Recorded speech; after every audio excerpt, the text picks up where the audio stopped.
Hi friends, ఈరోజు Sunday మాకు breakfast అనేది చూడండి దొడ్డటుకులు అండి. నేను కడిగి పెట్టుకున్నా ఇందాకనే, ఎందుకంటే ఈ దొడ్డటుకులలో అంత డస్ట్ అది ఇది ఉంటుంది కదా, అందుకే ఫ్రెష్గా కడిగి పెట్టుకున్న దొడ్డటుకులు అండి. ఇప్పుడు ఉప్మా లాగా మనం చేసుకుందాం. ఉప్మా అంటే మనకు వాటర్ పోస్తారు కానీ వాటర్ కాదండి. నేను ఇప్పుడు తడి చేసినాం కదా, కొంచెం ఉప్మా లాగానే అవుతుంది. అట్లా చేసుకుందాం. ఆయిల్ అనేది వేసుకుందాం.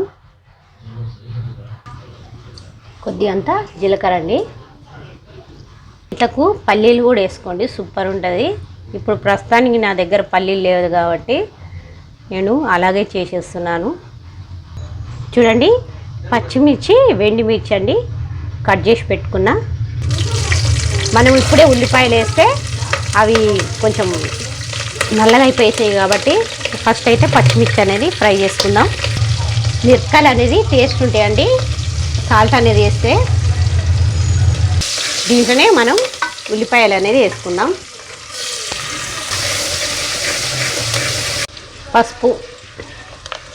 ఇప్పుడు మనం అటుకులు అనేది వేసుకుందాం. అటుకులు, కారం, ఎందుకంటే మనం పచ్చిమిర్చి వేసినాం కదా, దీంట్లో స్పూన్నర కారం, ధనియాల పౌడర్, ఇదంతా గరం మసాలా. కారం ఎందుకు వేస్తున్నా అంటే మనకు టేస్ట్ అనేది కొంచెం, మేము ఘాటు ఎక్కువ తింటామండి. ఒకవేళ మీరు తినకుంటే, ఎక్కువ కారం తిననోళ్ళు పచ్చిమిర్చి చేసుకుంటారు కదా, అలాగే కూడా చేసుకోవచ్చు. మేమైతే కారం మంచిగా తింటామండి. మరి ఎక్కువ వేయకుండా మరీ తక్కువ రాకుండా కొద్దిగంత కారం అనేది వేసిన. కొత్తిమీర అండి కట్ చేసుకున్నాం. కొద్దిగంత కరివేపాకండి. చూడండి రెడీ అయిపోయింది. లాస్ట్లో మనం కొత్తిమీర వేసుకున్నాం, సూపర్ టేస్ట్ ఉంటుందండి. ఈ దొడ్డటుకుల ఉప్మా అనేది రెడీ అయిపోయింది, పోవా అనేది.